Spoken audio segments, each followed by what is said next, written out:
But as far as the president's background and personality, that's a more subtle but I think more compelling factor. It's hard to say what influence they had, but we certainly can say that FDR had a past history of sharing popular prejudice against Japanese Americans. As I talk about in my book, in the mid-1920s, years before he was elected president, Franklin Roosevelt had written a set of articles on diplomatic relations between the United States and Japan, which he wanted to improve.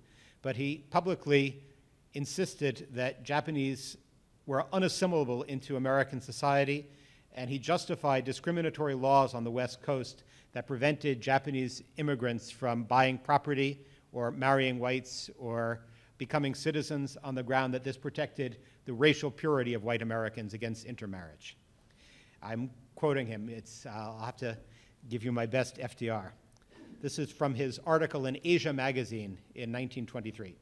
So far as Americans are concerned, it must be admitted that as a whole they honestly believe that the mingling of white with Oriental blood on an extensive scale is harmful to our future citizenship.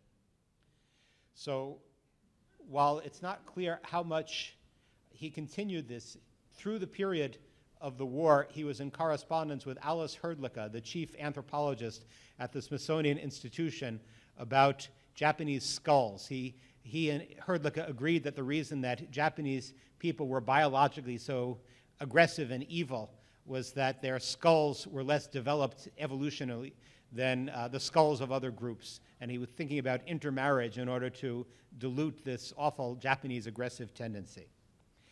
It's certainly true that if you justify mass action against people on the grounds that they're not really Americans, you're going to be less inclined to care about their citizenship rights enough to intervene to protect them.